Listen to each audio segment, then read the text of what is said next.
Hey everyone, Kyle once again, and welcome back to the next review of the episode of Yashahime, Princess Half Demon.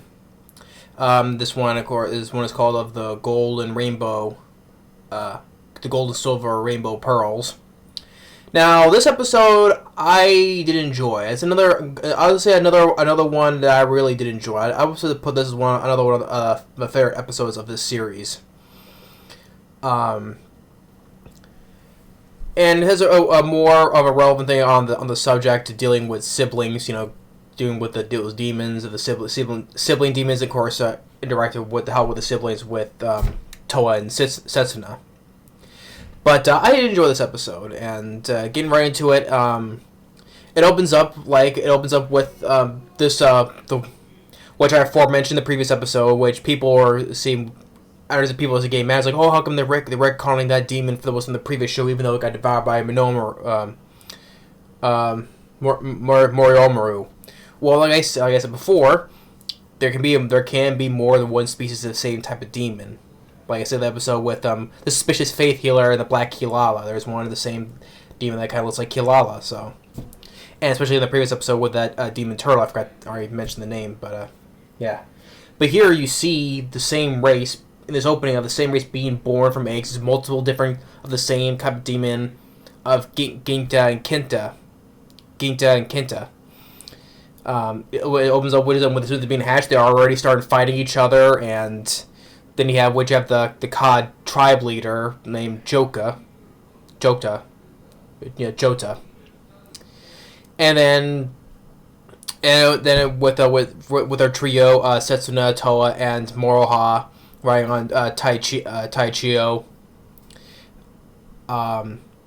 we're on the next bounty for the next demon to be slain by Jopi, Jopi.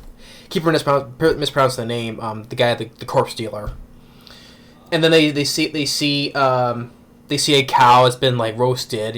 Was struck by lightning. And then the villagers come. They say there's a demon. Demon siblings that were fighting each other, and then they see the demons of the demon siblings of Ginta and Kinta. Fire and lightning. That's what their powers were.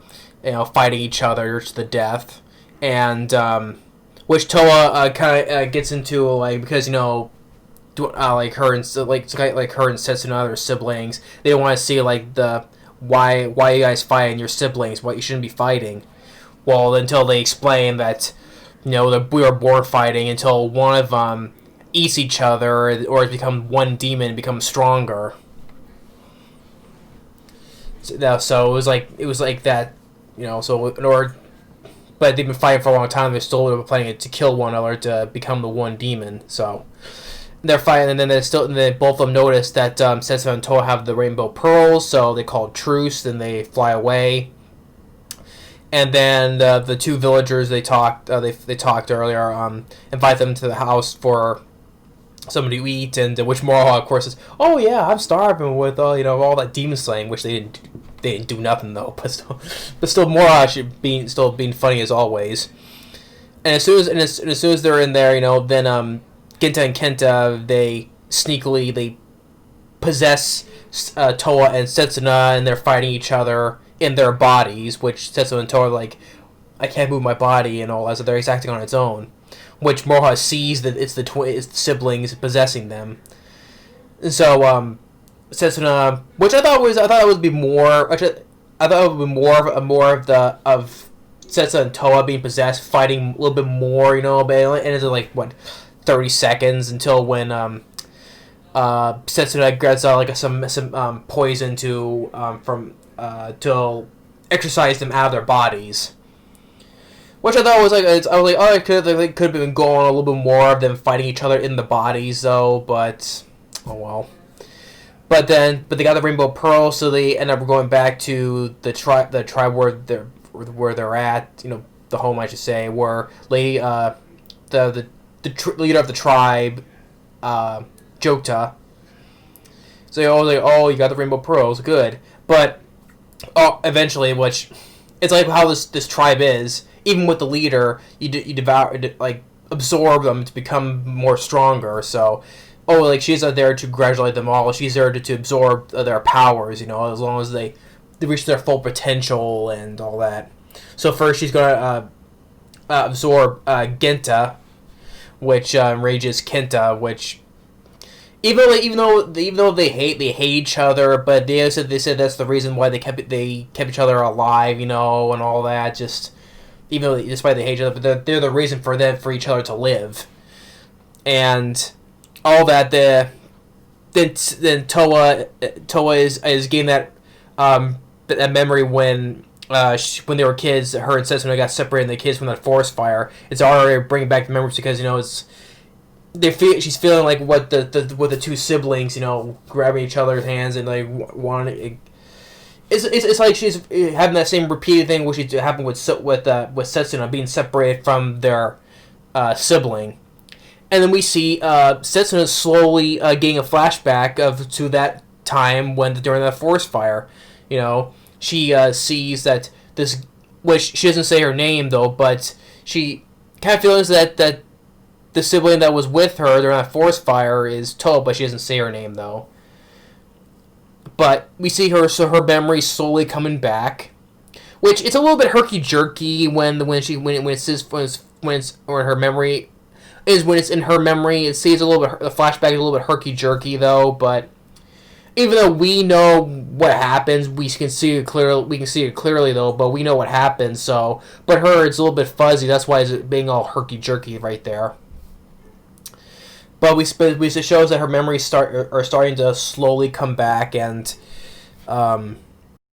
she's like recognizing her other sister. The other girl that was with her is Toa, her sister. But although she doesn't want to accept that as her sister because she would all the time because she believed that she was alone all the time though. But get more into that. So after waiting, the demon siblings got separated from each other. Kenta wants to save his brother. Setsuna wants to go in and help fight Jota, which I think she's trying to get thing about siblings and all that. That's at least reach where she wants to go in alone. And Genta lights her blade on fire, and which is actually a reference to which it was never made into the Inuyasha series show, which in the manga Kenta used the same flame to light Inuyasha's Tetsaiga on fire. So that's a reference right there.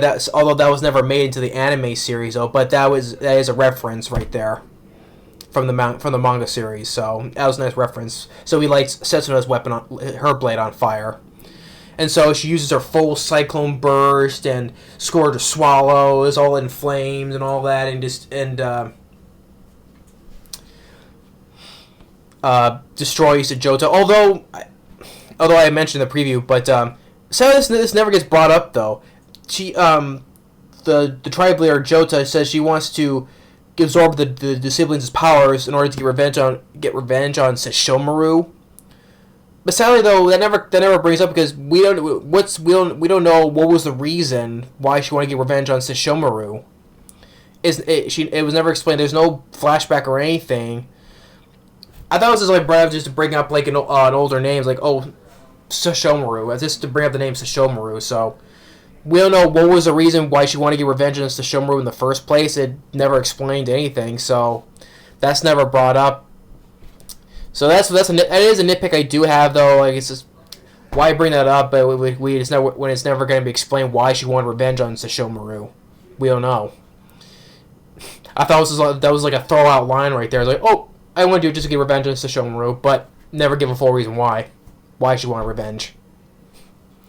But anyway, she gets destroyed, and sadly that Genta's now dead, and now Kenta's is gonna end up dying because like one dies and the other one dies, I guess. So, but you do have a touching moment with Genta. How since even though we didn't to his dead brother, saying that even though we didn't like each other, we were each other's reasons to live. And then they both fade away into dust, and which you have that song, that violin song that Setsuna was playing earlier when she was back in the present, when she was playing the violin with Sota's wife. It's that same violin tune that she was playing while Genta and Kenta they're evaporated into ash. So, and I've read to mention all this time Moroha got left behind. I guess a little bit of payback when she left Toa and Setsuna behind when she rode on Taichio. So that was kind of like, oh yeah, I guess, yeah. Hey, since you left them behind, now they left you behind. And now it's too late, and she gets another funny moment where her bounty gets like it's all in ash, so she's like quickly trying to scoop up the ashes to show us proof that they're dead, but the wind just blows it all away. It's like, hey, wait up. It's easy more. She's definitely the funniest of all of the trio, of course. She always has all the funny moments. And she's like, what have you done? She's trying to scoop up all the ashes onto the thing, just. and then when Toa asking Setsuna, did she remember anything, and then she just brushes off and just walks away. Like I said, I think she probably even where memories she got that little memories slowly returning, but I think she just wanted to accept it that it's Toa that is her sister. So, but she kind of figures that for me, I think like I said, I think she knows that is her sister, but she doesn't want to acknowledge it. That's why she just ignored the question, just walked away. So yeah. This episode of the Gold and Silver Rainbow Pearls, I really did enjoy. Yeah, like I said before, with the species of Ginta and Kenta, like I said, they just showed in the opening that it is the same race of species. It wasn't just one and that is it, though. Like in the show of Inuyasha when they got absorbed. No. It shows right here there's a bunch of the same race, the same demon sibling. So I don't think that was not one much to cause an outrage for. Oh, it was a retcon, the retconning demons from the previous show. Just to show proof right here. It's more than one of the same type of species. But why what was the tribe leader Jota's what was her revenge getting on Sesshomaru? Why she wanted revenge on him? She didn't give a full explanation, no flashback or anything. Just like, oh, I want this power so I can get revenge on Sesshomaru. Nothing else. Nothing else gives a reason why. So, yeah, that was a nitpick. I was like, why was the reason? It was never explained. But anyway, so that's episode 10. Yeah, episode 10. It's already been 10 episodes in. So, wow. But now, as for episode 11, called Curse of the Man-Eating Pond, I guess it deal with this demon that eats things in this murky, swampy pond, I guess. So, where the trio have this, there's this young couple there, and we'll get more explanation. So, but I'm sure a lot of people say, oh, when they have, everything will be explained later more on the mysteries, like I brought up before. So, but anyway, yeah. But I really enjoyed this episode.